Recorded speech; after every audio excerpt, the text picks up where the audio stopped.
Yo Mina, setelah di video sebelumnya saya sudah membahas Boruto To Blue Vortex chapter 14 versi terjemahan fans, yang tentunya ada beberapa yang salah dan terlewat. Kali ini demi menghindari kesalahpahaman alur cerita, saya akan membahas Boruto To Blue Vortex chapter 14 versi terjemahan resminya. Jadi kita langsung masuk saja ke pembahasannya, let's go!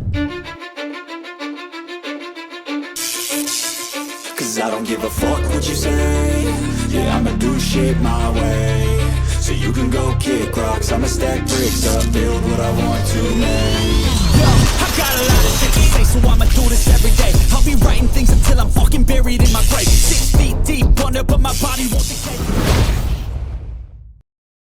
Sampul halaman chapter kali ini menampilkan Kashin Koji. Di sana ada sebuah catatan yang berbunyi, keputusasaan di depan mata, akan tetapi. Sementara judul chapter 14 kali ini adalah tugas. Seperti biasa di halaman awal ada sebuah catatan samping editor yang kali ini berbunyi, sang buronan yang ditahan dan dicap sebagai pemberontak pembunuh Hokage. Interogasi terhadap Boruto dimulai. Panel awal memperlihatkan Boruto yang berada di ruang interogasi sedang duduk di kursi tertunduk dengan kedua tangannya yang diborgol ke belakang. Dan saat itu Boruto perlahan mulai membuka matanya. Konohamaru dan Ibiki pun ada di sana ditugaskan untuk menginterogasi Boruto. Konohamaru berkata, "Sepertinya kau sudah sadar. Tak perlu khawatir, luka di perutmu sudah kami sembuhkan." Boruto tidak merespon ucapan Konohamaru, tapi dia mencoba menggerakkan tangannya yang terpasang borgol. Konohamaru berkata, "Itu borgol penyegel buatan Amado. Sekalipun kau berhasil membuat segel, kau tidak akan bisa mengaktifkan jutsu. Kau pun tidak akan bisa menggunakan teleportasi ruang dan waktu keahlianmu itu. Meskipun menggunakan sistem kontrol elektronik, borgol itu dirancang supaya tahan terhadap benturan. Jadi jangan coba-coba menghancurkannya. Yang ada kau hanya akan melukai lenganmu." Boruto ternyata tidak peduli dengan borgol penyegel itu. Dia justru langsung bertanya apakah yang lainnya baik-baik saja dan bagaimana dengan musuh. Konohamaru lalu memberitahu Boruto bahwa musuh sudah menghilang dan untuk saat ini Konoha tidak menemukan reaksi cakra dari mereka di desa ataupun di sekitarnya. Sementara dalam pertempuran, meskipun beberapa shinobi terbunuh, tapi Sarada dan Himawari yang menjadi target mereka. Lalu trio Inoshikacho baik-baik saja. Setelah itu kita diperlihatkan Inojin yang sedang berada di rumah sakit dan masih dirawat oleh Sakura. Sakura sangat takjub dengan kondisi Inojin setelah dia mengecek bekas luka tusuk di tubuh Inojin. Sakura berkata, "Hebat, lukanya tertutup sempurna, seolah-olah tubuhnya tidak pernah tertusuk sama sekali." Di sana ternyata ada Ino dan Himawari beserta tim 10 lainnya yaitu Shikadai dan Chocho. Lalu Chocho berkata, "Kalau begitu, apakah dia sudah tidak apa-apa? Soalnya dia sama sekali tidak bereaksi." Lalu Ino berkata, "Apa kesadarannya bisa kembali?" Sakura pun menjelaskan kondisi tubuh Inojin. Dia berkata, "Sepertinya aliran cakranya sempat terputus, tapi tidak apa-apa. Jika aliran cakranya kembali normal, perlahan dia akan siuman." Membawanya ke rumah sakit adalah keputusan yang tepat. Mendengar hal itu Himawari terlihat sangat senang. Dia berkata, "Syukurlah." Sementara Ino justru terlihat merenungkan sesuatu seakan-akan ada hal yang mengganjal di pikirannya. Setelah itu kembali ke ruang interogasi. Konohamaru berkata, "Boruto, akhirnya kita bisa mengobrol dengan santai. Ada begitu banyak hal yang ingin kami tanyakan. Pertama, tentang mereka yang menyerang Konoha. Siapa sebenarnya mereka? Kenapa mereka mengincar Sarada dan Himawari?" Ternyata saat itu interogasi Boruto diperdengarkan ke beberapa orang seperti tetua Konoha yaitu Homura dan Koharu, lalu Amado dan juga Shikamaru yang bahkan langsung memantau jalannya interogasi dari kaca di luar ruangan. Sementara Kawaki sedang bersama Eida dan Daemon di rumah persinggahan mereka. Tapi Eida memantau jalannya interogasi menggunakan kekuatan mata Senringannya. Lalu Eida berkata, interogasi Boruto sudah dimulai. Tapi Kawaki saat itu seakan-akan tidak peduli. Dia hanya duduk diam saja. Lalu Daemon mulai memancing amarah Kawaki dengan berkata, "Bukankah ini gawat Kawaki? Apa yang akan kau lakukan? Boruto bisa saja menceritakan semuanya kepada mereka. Meskipun aku rasa tidak akan ada orang yang percaya jika posisi kalian yang tertukar. Tapi aku penasaran apa reaksi mereka jika tahu bahwa isu tentang Boruto yang sudah membunuh Nanadaime Hokage hanyalah kebohongan yang kau buat." Mendengar itu, Eida langsung mencoba menghentikan ocehan Daemon dengan berkata, "Aku sudah memberitahumu untuk tidak membicarakan hal itu kan Daemon? Jangan mengolok-olok Kawaki." Tapi saat itu dengan tenang Kawaki berkata, "Tidak akan ada yang berubah. Apapun yang dia katakan tidak mengubah fakta bahwa dialah penyebab menghilangnya Nanadaime Hokage. Otsutsuki berbahaya yang bisa lepas kendali kapan saja. Itulah dia, cepat atau lambat. Tidak ada pilihan lain selain membunuhnya. Tapi sebelum itu terjadi, kita perlu menggali informasi yang dia miliki untuk mengatasi para monster misterius itu." Ternyata Mitsuki pun ada bersama Kawaki dan yang lain lainnya, tapi dia berada di balkon, terlihat sedang memikirkan sesuatu. Setelah itu kembali ke ruang interogasi. Boruto sudah menceritakan informasi yang dia ketahui tentang para Shinju kepada Konohamaru dan Ibiki. Konohamaru terkejut mendengarnya. Dia berkata, Shinju yang memiliki ego, Shinju humanoid. Lalu Boruto berkata, ya, mereka adalah refleksi dari cakra orang-orang yang dilahap Yubi dan menjadi pohon. Hidari yang kita lawan tadi menjadikan Sasuke Ochang sebagai modelnya. Aku juga sudah mengkonfirmasi ada Shinju bernama Matsuri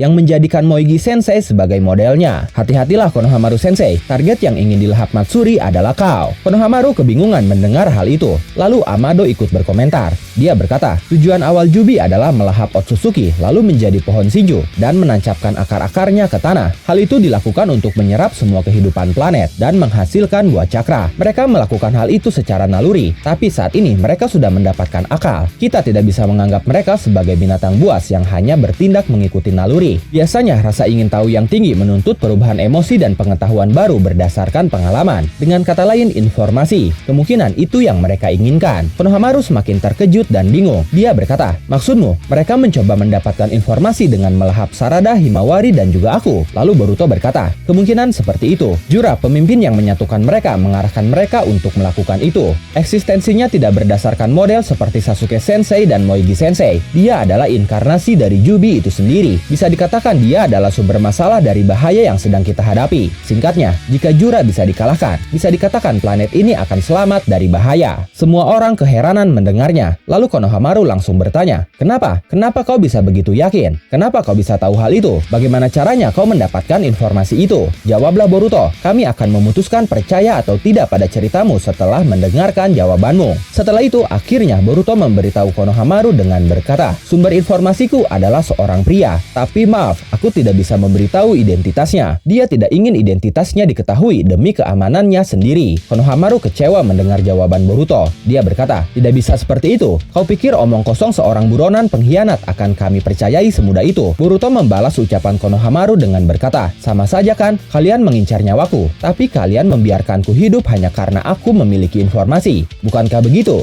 Akhirnya setelah itu tetua Konoha mulai berkomentar. Homura berkata, jangan lancang kau pemberontak. Apapun yang diincar para monster itu, langkah yang akan diambil Konoha tidak akan berubah. Kami akan menyingkirkan elemen musuh dengan sekuat tenaga. Hanya itu, tentu saja kau termasuk salah satunya, Boruto si pemberontak. Tidak peduli apa yang kau katakan atau tidak kau katakan. Yang manapun itu, jangan harap kau bisa keluar dari ruangan itu dalam keadaan hidup. Tidak hanya Homura, Koharu pun ikut berbicara. Dia mengajukan sebuah pertanyaan kepada Boruto. Dia berkata, Boruto, oleh karena itu aku ingin bertanya kepadamu. Bicaralah dari lubuk hatimu, tergantung jawaban yang kau berikan. Kami bisa saja membunuhmu tanpa penderitaan. Jawablah Boruto, kenapa kau membunuh Nanadaime Hokage Uzumaki Naruto? Shikamaru yang mendengar pertanyaan itu tiba-tiba terlihat memikirkan sesuatu. Kemudian dia mengingat momen saat dia berkomunikasi dengan Boruto secara rahasia sebelumnya melalui Shindenshin no Jutsu milik Ino. Saat itu dia berkata, aku mengerti perasaanmu kalau kau tidak bermaksud membunuh Kawaki. Tapi Boruto, tentang Naruto, aku ingin memintamu untuk tetap menjadi kambing hitam selama pengaruh bla bla bla bla berpusat pada Kawaki. Aku tidak ingin membuatnya merasa dicurigai. Dengan kata lain, untuk saat ini kita tidak bisa membiarkan apa yang sudah dia lakukan terungkap. Kau tetap akan kami perlakukan seperti buronan. Apa kau tidak masalah dengan itu? Boruto menjawab, tidak masalah. Sejak awal aku bermaksud seperti itu. Oh ya, bla bla bla yang dimaksud Shikamaru di sini kemungkinan adalah Zeno. Shikamaru sudah mulai melupakan konteks tentang Zeno karena Zeno sudah mulai memanipulasi ingatannya dengan menghapus segala sesuatu yang berkaitan dengannya. Setelah mengingat hal itu, Shikamaru terlihat pusing dan kebingungan. Dia berkata di dalam hatinya, apa? Pengaruh yang berpusat kepada Kawaki? Pengaruh apa? Atas dasar apa aku mempercayai Boruto? Tidak bisa, aku tidak mengerti. Tapi dia adalah Uzumaki Boruto. Entah bagaimana, meskipun tanpa alasan, aku ingat bahwa aku sudah memutuskan untuk mempercayai hal itu. Dengan mempercayai asumsi itu, aku tahu semuanya akan masuk akal. Uzumaki Boruto, aku tidak bisa membiarkannya mati di tempat ini. Setelah itu Boruto memberikan jawabannya. Dia berkata, aku tidak membunuhnya. Nanadaime Hokage dan istrinya masih hidup. Mereka baik-baik saja dan berada di tempat yang aman. Semua orang terkejut mendengarnya. Lalu Koharu menanggapi jawaban Boruto dengan berkata, kupikir kau akan berbicara apa? Baik-baik saja di tempat yang aman katamu. Katakan, di mana itu? Kenapa dia harus bersembunyi? Tapi saat itu Boruto menolak untuk menjawabnya. Dia berkata, aku tidak berniat mengatakannya.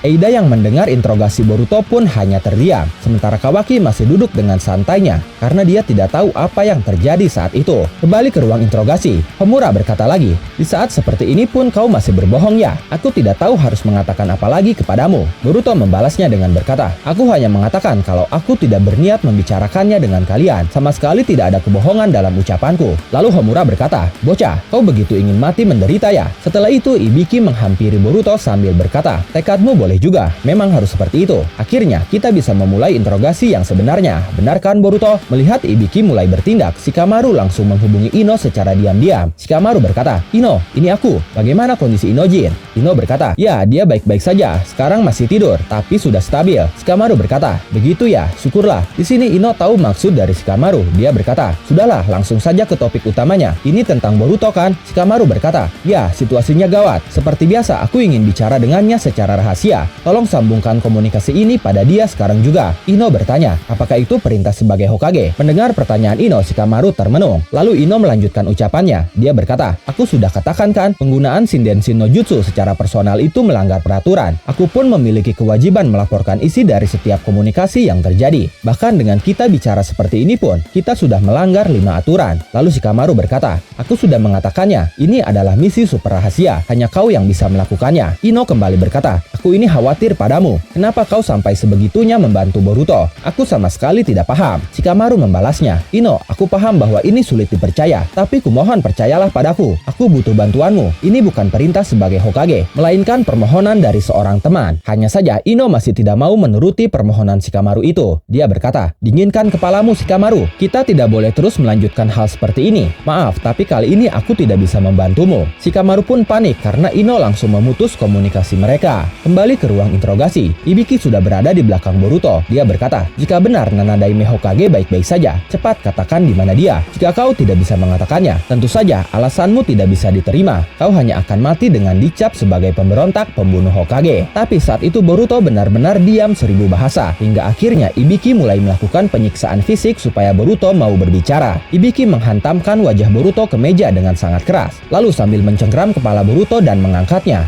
Ibiki berkata, "Dengar Boruto, selama 3 tahun ini aku sudah gatal ingin menghajarmu yang sudah membunuh Naruto." Tapi dengan santainya Boruto justru meledek Ibiki dengan berkata, "Senggang sekali waktumu, aku jadi iri." Mendengar ucapan Boruto itu, Ibiki semakin kesal. Dia pun langsung menghajar wajah Boruto dengan sangat keras, lalu meninju perut Boruto juga dengan sangat keras. Hanya saja penyiksaan itu masih belum bisa membuat Boruto untuk berbicara. Ibiki berkata, "Ekspresi yang bagus, tapi kira-kira sampai kapan kau bisa bertahan?" Lalu tiba-tiba Shikamaru menginterupsi. Dia berkata, "Ibiki, cukup, percuma saja. Dia bukan orang yang akan membuka mulutnya hanya karena rasa sakit. Kita gunakan racun. Panggil Mitsuki." Konohamaru tidak setuju dengan perintah Shikamaru. Dia berkata, "Hachidaime, itu tidak bisa. Mitsuki sangat ingin membunuhnya. Bisa saja dia langsung membunuh Boruto begitu melihat wajahnya. Kalau sudah begitu, bukan interogasi lagi namanya." Shikamaru berkata, "Tidak masalah, aku yang akan tanggung jawab. Cepat panggil Mitsuki." Eida yang melihat kejadian itu berkata, "Boruto sepertinya tidak berniat menceritakan kepada mereka tentang apa yang Kawaki lakukan." Mendengar hal itu, Kawaki yang sedari tadi bersantai, kali ini cukup terkejut dan bertanya apa maksudnya. Lalu Eida menjelaskan bahwa sepertinya Boruto sedang berusaha melindungi posisi Kawaki di Konoha. Daemon pun keheranan. Dia berkata, "Apa maksudnya itu? Kenapa dia melakukan hal itu? Aku tidak mengerti jalan pikiran Boruto." Sedangkan Kawaki terlihat memikirkan sesuatu. Setelah itu kembali ke ruang interogasi. Mitsuki pun tiba. Shikamaru sudah membukakan pintu untuk Mitsuki dengan memasukkan sebuah kode. Lalu dia langsung meminta Mitsuki untuk masuk. Tapi sesaat sebelum masuk, Shikamaru menyerahkan sesuatu kepada Mitsuki langsung ke tangannya.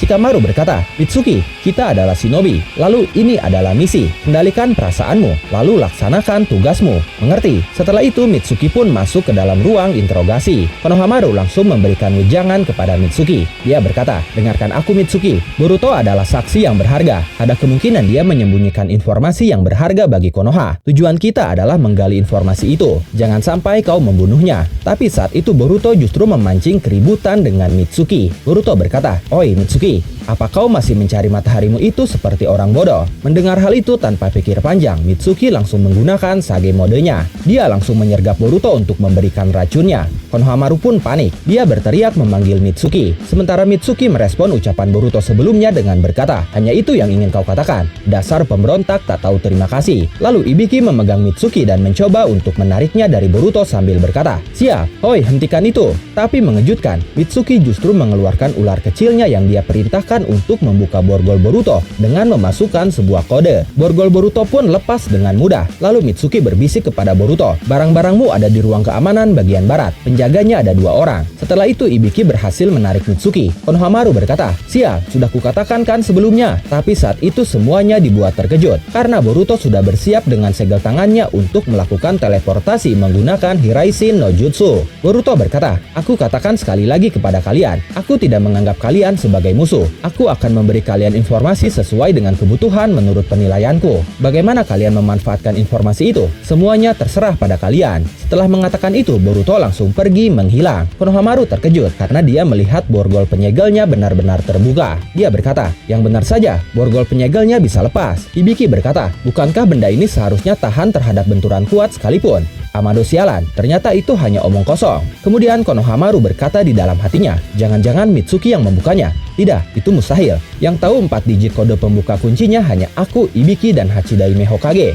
Lagi pula, Mitsuki tidak punya alasan untuk menyelamatkan Boruto. Tapi ternyata sesuatu yang Shikamaru berikan kepada Mitsuki sebelum masuk adalah secari kertas bertuliskan 4 digit angka, yang mana itu adalah kode pembuka kuncinya. Setelah itu kita melihat Boruto sudah tiba di ruang keamanan bagian barat, dan di sana ternyata memang dijaga oleh 2 penjaga. 2 penjaga itu terkejut dan panik melihat Boruto tiba-tiba muncul di sana. Tapi Boruto langsung mengambil kusanagi dan jubahnya sambil berkata, "Tenang saja, ini bukan salah kalian." Setelah itu Boruto langsung pergi menghilang menggunakan Hiraishin no Jutsunya lagi. Kembali ke ruang interogasi, Mitsuki dengan wajah polosnya meminta maaf kepada Konohamaru dengan alasan dia terbawa emosi. Tapi Konohamaru tidak menyalahkannya karena itu sudah terjadi, dan yang meminta Mitsuki datang adalah Hachidaime Hokage. Jadi Konohamaru meminta Mitsuki untuk tidak terlalu memikirkannya. Tapi para tetua sangat kecewa. Koharu berkata, "Ini kesalahan besar." Lalu Homura berkata, "Peluang emas kita untuk menghabisinya hilang begitu saja." Shikamaru yang mendengar kekecewaan para tetua langsung meminta maaf dan menyatakan bahwa mereka akan langsung mencari Boruto. Tapi Koharu berkata, "Daimyo pasti marah besar. Berhati-hatilah Shikamaru. Kejadian kali ini akan mempengaruhimu di kemudian hari." Setelah itu Shikamaru kembali ke ruangannya, dan di saat Shikamaru sedang memikirkan sesuatu, terjadi keributan di luar ruangan Hokage karena Sarada dan Sumire memaksa masuk untuk menemui Shikamaru, padahal saat itu sudah ditahan oleh penjaga. Tapi akhirnya Shikamaru memberi izin kepada mereka untuk masuk. Sarada tanpa basa-basi langsung menanyakan bagaimana tentang interogasi Boruto. Shikamaru memberitahu Sarada bahwa Boruto sudah melarikan diri. Sarada memang terkejut mendengarnya, tapi ada rasa tenang di hatinya setelah mengetahui Boruto berhasil kabur. Kemudian tiba-tiba divisi sensor menghubungi Shikamaru bahwa Kankuro dari Sunagakure mengirim pesan darurat. Mendengar hal itu, Shikamaru langsung meminta divisi sensor untuk menyambungkan komunikasinya kepada Kankuro. Setelah terhubung, Kankuro berkata, "Sudah lama sekali kita tidak berkomunikasi, Shikamaru. Maaf tiba-tiba seperti ini." Shikamaru bertanya ada apa. Lalu Kankuro menjelaskan bahwa ada yang datang menyerang Gaara dan Shinki putra angkatnya. Untungnya mereka berdua masih hidup, tapi kondisi Shinki saat ini gejalanya seperti pohon itu. Detailnya akan kujelaskan nanti. Maaf jika aku lancang, tapi kami membutuhkan bantuan kalian. Setelah itu kita akhirnya diperlihatkan sosok Shinju baru yang dibangkitkan oleh Matsuri. Jura yang ada di hadapannya bersama ketiga Shinju lainnya berkata, "Akhirnya kau bangun juga. Bagaimana kondisimu, Ryu?" Nama dari Shinju baru itu ternyata adalah Ryu. Tapi itu mengakhiri Boruto The Blue Vortex chapter 14 versi terjemahan resmi. Sebelum berakhir, seperti biasa ada sebuah catatan samping editor yang kali ini berbunyi,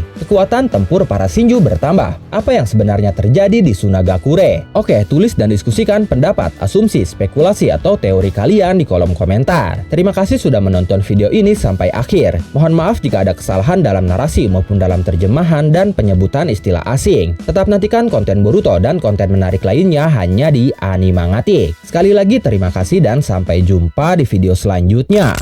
愛漫画ってバイブスを感じてアニメの魔法一緒に乗ろう漫画のページがめくれて生き生きと旅に参加して私たちと共に